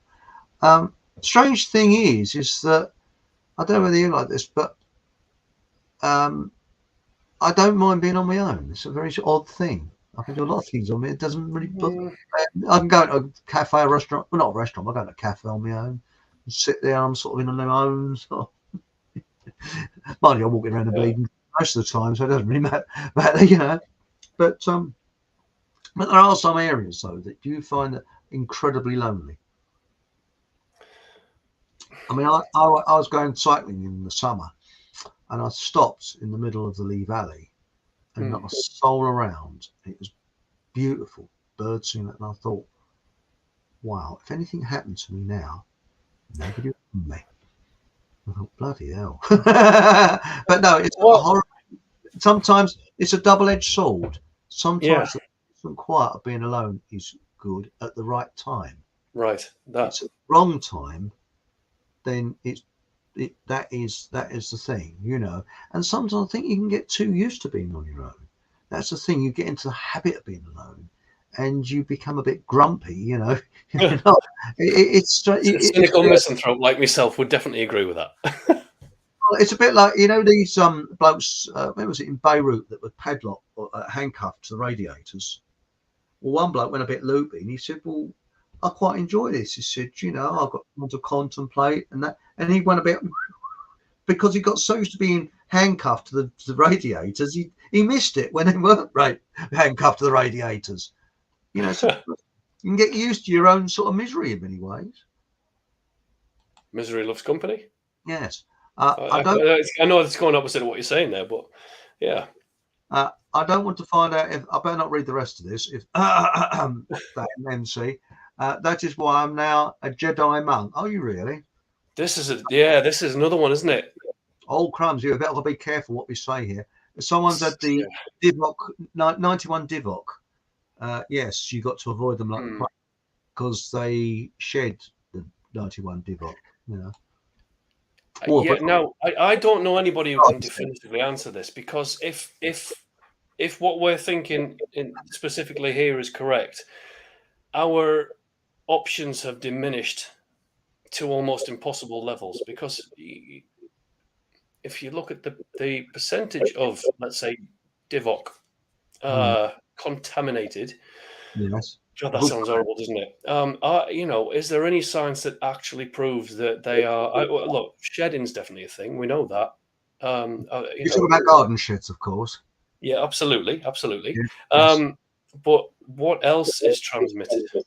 And so I get where he's going with that. Yeah. Yes, I see. I agree with him. Yes, it's a bit worrying now. Worrying because we just don't know. Now, Ancient Ruby again has come out with a good one. I've witnessed many men getting into relationships with the clear evidence of this will do for now until something better comes along. Yeah. That was the old teenagers sort of attitude, wasn't it? You know, with the girl, she'll do until I get on someone better, you know. But, yeah. I would right, okay, let's look at that one then. So, yes, because I would agree that men are not as picky as women. I don't think we go in with as many checkboxes, with as many high standards as women do, and therefore, if we see somebody who is acceptable to us, or you know, I'm not saying, you know, that they're only just. What I'm saying is, I think men have got a broader scope of what's acceptable in terms of attraction and, well, attraction, not just in terms of looks and aesthetics, but the broad range. And yeah, they will settle for less, whereas women tend not to do that. They will only they set their standards high. Hypergamy, isn't it? They'll always date upwards of themselves, which right. And also, when we're young, we're told about handsome princes and princesses. Yeah, unattainable levels of and all that. And really, I mean, I have never found the right one. Seriously, I've never found the right one. I'm an expert at finding the wrong one. I could be a consultant in it. I'm so bleeding good at it, you know. I'm bragging again. See, professional bullshitting again. You know. No, you've got competition with me. I'm definitely really good at that. Well, you know, the Fockham Hall Times. You know, Fockham Hall Times. It's got an award for journalists award. You know, and do you know who gave that award to me? I did. That's right, because that's part of the bullshit, isn't it? Bullshitology. So I thought, well, you look at these people like Tony Blair and that, they're always getting awards, aren't they? Awards for this, awards for that, gongs for this, gongs for... Why can't you just award yourself something? So I've decided to give myself an award for journalism, even though I'm not a journalist. So I think, yeah. Well, Why the hell not? well, that's right. That's how I got along the bottom. The next fuck them all times I got award-winning journalism, and he turned the page. Looked at myself because you know who the Prime Minister of fuck them all is, do you? Well, it's yourself, is it not? No. The Prime Minister. No, it's a cat. Oh, Yes, it's called Roger. Roger the cat. Roger. His surname is Ring. You see. Oh, hang on, here he is. And he's called Roger Ring the cat. You see, and the reason why I thought it was already bad when you were talking about the Alsatian, but no, we've really gone downhill now. Well, no, Roger Ring the cat. A lot of high-level people around the world, prime ministers, that like Roger Ring the cat. So that's why it's called Roger Ring the cat. You see, nothing rude in there, is there? Nothing impolite. No comment. I think there needs to be a general election in football. A general election? Oh no. Right. Sean Hamer says loneliness is not an issue if you drill down on the teaching of anatta. Don't know what that is, because there is no one secretly living inside the body. Yeah, but it doesn't really help. No, I get where he's coming from, but unfortunately, it doesn't really work. No, you can't. Look, as a human being, I need my equal and opposite. Well, maybe not as maybe not as equal. But when you look at tribal life, for example, there's a tribe. Funny enough, I used to know someone that was really into. Oh, you said the word. I'm having a senior moment. People that study tribes and lives and things like that. I can't think of the word. Well, anyway, anthropologist or something. Anthropologist, like yes. And she was saying that there's, for instance, the Zoe tribe in the Amazon, and the women and the men help each other. So when the men go hunting, the women carry the game for them, and they help and they pick the berries and things like that. And the men help out either way. It's a very sort of, they help each other. And tribes that have got leaders and chiefs are generally the aggressive ones. Tribes that don't have leaders and chiefs are generally the more placid ones. And this tribe are placid because they don't really have leaders as such. They don't have tribal leaders. They just respect their elders, the wiseness of their elders. So you don't really need a leader as many ways, you know. But then what happens if that particular tribe gets attacked? With them being placid, does that make them easy prey? Well, so I don't think have any enemies, so I didn't worry about it. So it didn't occur, you know. I mean, look what happened to North American Indians. It was a stronger tribe that took from the weaker tribe. Yeah. And they say there was the Beaker people that were quite placid, you know. But it's an interesting thought. But what I'm saying is, men and women, I do believe that there's a biological difference, but I think there are many women that think like men and men that think like women. I think we're not that different. And this idea that men are from Mars and women are from Venus,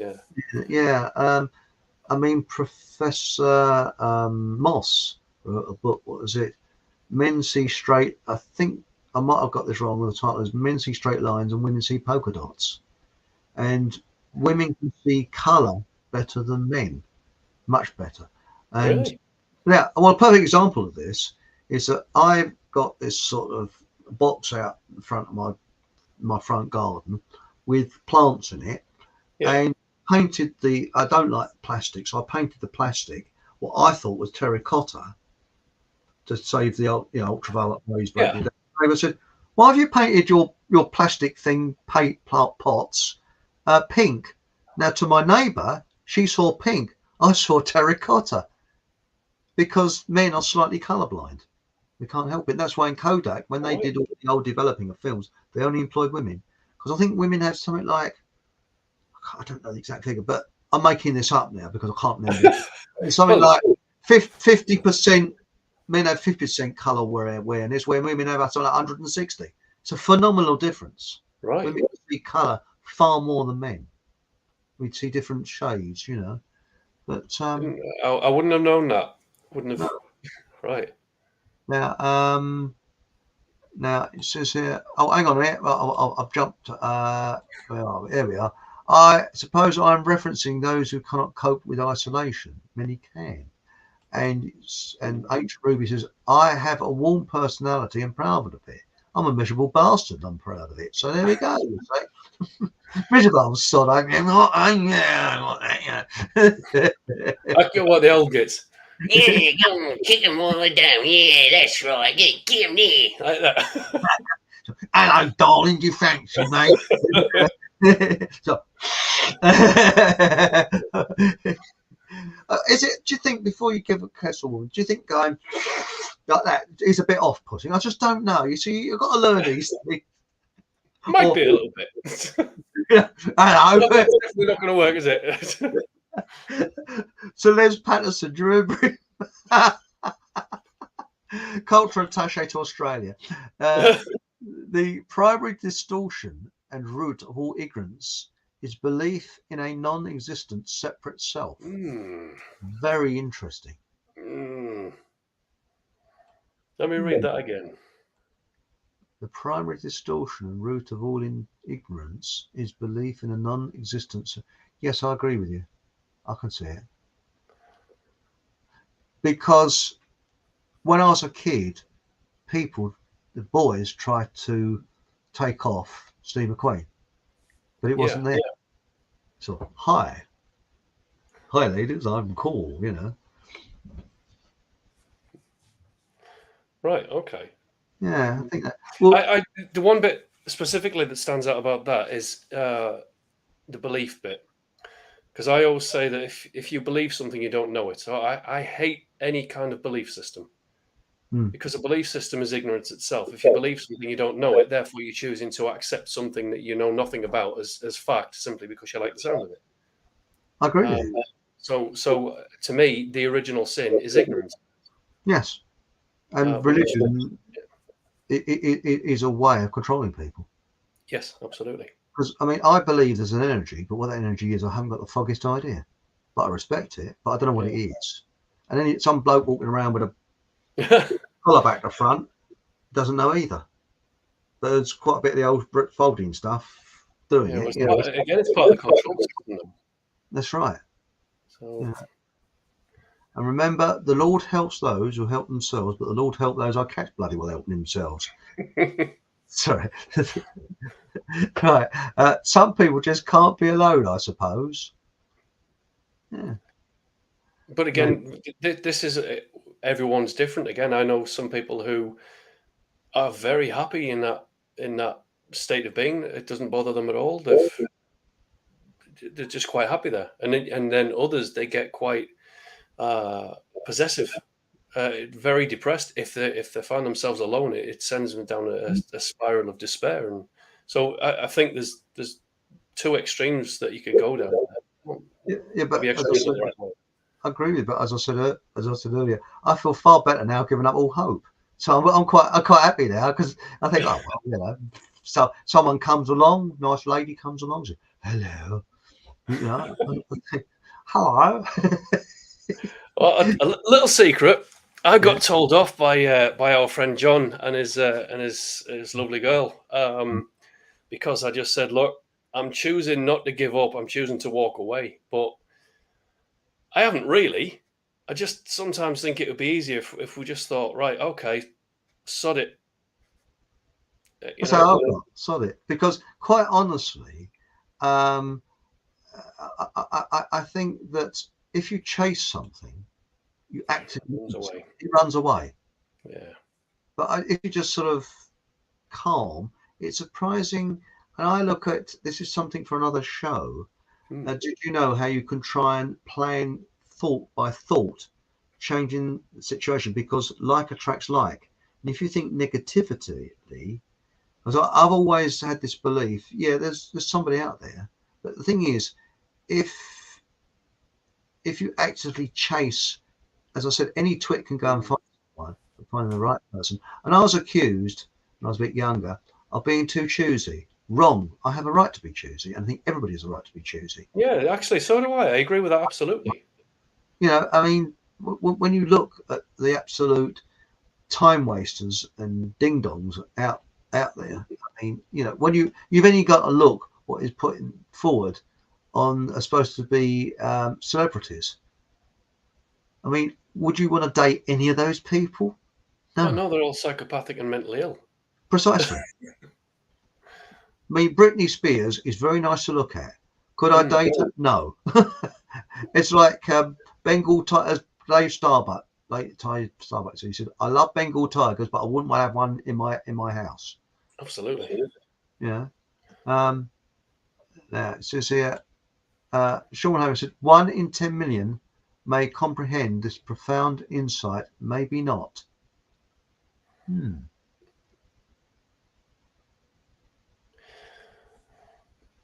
I don't think he's entirely wrong. Well, I don't think he's wrong at all, actually, but maybe, yeah, we'll come back to that another time. Lucky are we who love our own company. Yeah, but I'm bored with my own company. Miserable bastard, you know, saying, that, right. Actually, it is lucky if you think about it. I mean, if you are happy in your own company, then you're not chasing anything, you're not unhappy, you're not discontent. So actually, yeah. But then that's the best way of finding someone, because they're seeing you at your best. Because if you're desperate, then it will show. So being a bit sort of, oh yeah, you know, that's it. Because really, it's important that you see the real person. You know, and well, let's face it, we're not all jolly all the time. I mean, for example, I'll give you an example. You see, I was sort of my bike shed's now leaking. And I went up there and I said, "Oh dear, what a shame! It is leaking," but not exactly in those words. And turned around, and bashed me head.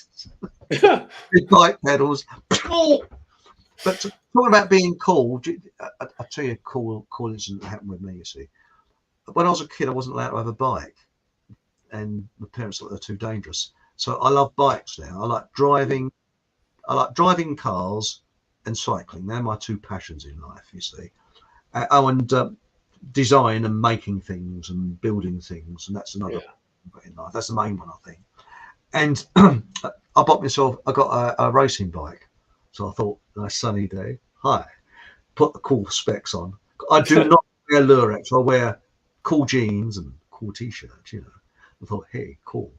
Cycled off, and the lady around the corner said, "Hello." I went, "Hello," and fell arse over tit off the bike. It's a bit like Emery, you know. I went out, that's all, and I came back, that's all. There's a YouTube channel you can put that on. Yeah, no one was filming it at the time, though. Ah, shame. So we've got loads in chat here, but unfortunately, we come up to the time, and it's gone quick. It has, yeah. Sorry about the technical issues at the start, by the way, because it happens to me every single time. I think I've got it ironed out now, so there we go. Well, I think we've got so much in chat we haven't read, but we'll read the comments afterwards. Yeah. So thank you very much. And hang on, I've got a third one of your do flops that I've got here. I didn't put up. Where is it? A third slide. Here it is. Now this one. Yeah, this was a very interesting one. Hypergamy women date up looks heights. See, I mean, obviously, there's a professional photograph I took of me telly there, but it's well, the end result was that basically I can't remember. It was a Tinder experiment where somebody did so many 1,000 swipes to try and see if they could get a date, and the chap that you can see on the screen, clearly he's not bad luck, and he's got quite a lot going for him, and he came out with a 96% no match, as in that's 96% of the women who looked at his profile automatically rejected him. So yeah, I just thought that was an interesting one. Well, I think possibly if you write a profile, it's better to write negativity, but do it with humour, because I think women like humour. Now, I mean, the thing that's always gone against me, I'm 5'7", so now in height, and the average height now is about 5'10" and 6 foot. Now, at 5'7", if this was the Victorian times, I'd be tall, because the average height was 5'5" and 5'6" for me. And 5'7", you were tall. So, so if a lady says to me, "Are you tall?" I say yes. in 1865, I would have been very tall, you know. But we'll just leave the context to one side of it. That's Well, compared to what? Yeah, exactly. And also being follically challenged doesn't help either. I usually say I've got a see-through wig. My hair's down, and I do miss my hair because I used to have long hair down to here, you see. But somehow I don't know quite what happened. I seem to have spare at the minute. If you'd like some, I can send some across to you. I would, because I used to have, as I say, hair down to there, and I like long hair. I like, but obviously I can't. If I had long hair now, I'd look like Max Wall. I'd have to sort of, it'd look weird with an old head. Yeah, just don't go for the toupees and the wigs. It's not a good look, I don't think. You're right about the height thing, though. Women will default to 6 foot. Yeah. They want 6 foot or over. If they're putting a search parameters in a dating site, 6 foot is the first thing they'll put in there, and it's a bit unrealistic, isn't it? Really. I mean, I'm not short, so I don't know whether I'd have that problem. I don't even know how tall I am. I just know I'm not short. I think John's pretty tall, isn't he? He's over 6 foot. He's quite. Yeah, he is actually. Come to think of it. Because I mean, I went out with a girl who was 5'9". I'm 5'7". Hello, but well, did you know Alan Ladd, film star Alan Ladd, was I think 5'4", 5'5", and he used to have to stand on boxes to kiss the leading stars. Oh, right. Yeah, because he was so short little fella. But yeah, be an interesting way of filming, won't it? I mean, how does that work? Yeah, it would have been. Well, that John Wayne rode into town, didn't he? Got off his horse, lifted up the horse's tail, started kissing his horse's backside. Oh my God! And he goes, "Hey, John Wayne, why are you kissing your horse's ass?" He says, "Because I got chapped lips." What's that got to do with it? He says, "Stops me from licking them." So, anyway, I think we've had a bit of a miserable We had a miserable show tonight, haven't we? It's been terrible. I mean, there's been no humour or laughter whatsoever. No, we don't want humour on here, Anyway, whilst we're talking, I'm trying to find the bleeding in. Here he is. Well, thank you very much for joining us tonight. And please come back again. I really enjoyed this. And that's if the channel remains after this, by the way. That's if I'm not taken down. But people ask, where is your bit? Not exactly in those terms. Where is your BitChute channel? Well, if you look down here, not in my crutch, but if you look down in the description, I do all the links. People don't even see it. I've got all the links to my BitChute channel, to my Odyssey channel, and my Rumble channel as well. You see, so you can find all that lot out down here. And if you'd like to join Telegram, it's a very interesting group there, and we've got quite a big membership now, so that's okay. Or you can see the link to Facebook. I don't go on the main concourses. I generally only, apart from when I advertise this show, within the group. I don't really go outside the group now. And thank you very much for joining me. And also, buy me a cup of coffee as well, because it is a bit thirsty, underneath there. And I will see you, all being well, same time. If BitChute don't close me down, same time, same place next week. And good night.